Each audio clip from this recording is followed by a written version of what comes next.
საკუთარ სახლში ოპოზიციის მასპინძლობის შემდეგ საფრანგეთის ელჩმა ამჯერად საელჩოში სერგი კაპანაძე მიიღო. რა ვიცით შეხვედრის შესახებ ნინი გოგიშვილი გვერდება პირდაპირ ეთერში.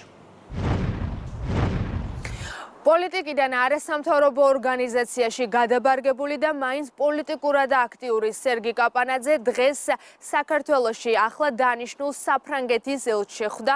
ქრონიკის გადამღებმა ჯგუფმა ექსკლუზიურად გადაიღო კადრები თუ როგორ ტოვებს საელჩოს ტერიტორიას მანქანით სერგი კაპანაძე. ამ დრომდე ჩვენ მასთან დაკავშირებას ვცდილობდა კონკრეტული პასუხის მოსმენას თუ რა განიხილეს შეხვედრაზე, რა აინტერესებდა ელჩს მისგან და რა სახის ინფორმაცია მიაწოდა, თუმცა სერგი კაპანაძე ამ დრომდე ჩვენს არც სატელეფონოს და არ შეტყობინებებს არ პასუხობს.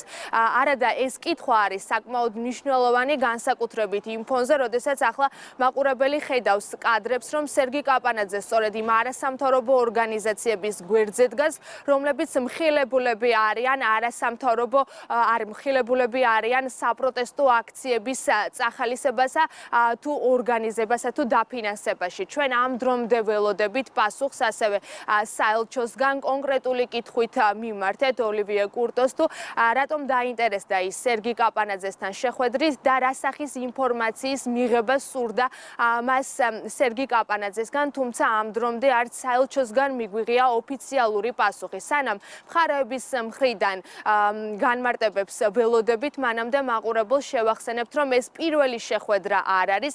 ჯერ კიდევ გასულ კვირას საფრანგეთის ახლა დანიშნული ელჩი შეხვდა 15-მდე არასამთავრობო ორგანიზაციას, თუმცა ყურადსაღებია ის ფაქტი, რომ ის შეხვდა და მიიწვია არასამთავრობო ორგანიზაციის წარმომადგენლები არა საელჩოში, არამედ მის პირად საცხოვრებელ სახლში. ამიტომ ამ თემასთან დაკავშირებითაც ჩვენ მივმართეთ ოფიციალური წერილით საელჩოს, თუმცა კვირაზე მეტი გავიდა და არც ამ შეხვედრასთან დაკავშირებით მოგვისმენია ოფიციალური განმარტება და ეს ინფორმაციაც მხოლოდ მედიის საშუალებით გახდა ცნობილი, ანუ ეს შეხვედრაც იყო ფარული. ასევე მედიის საშუალებით გახდა ცნობილი ის ფაქტიც, რომ საფრანგეთის ელჩი შეხვდა კონკრეტული მედიის წარმომადგენლებსაც. შესაბამისად, ოლივიე კურტოს და საფრანგეთის საელჩოს ბევრი დაუგროვდა სასაუბრო შეხვედრებთან დაკავშირებით. ჩვენც ვცდილობთ, რომ ეს განმარტებები მოვისმინოთ ოფიციალური წერილებითაც მივმართეთ მათ, თუმცა ამ დრომდე როგორც გასული კვირის, ასევე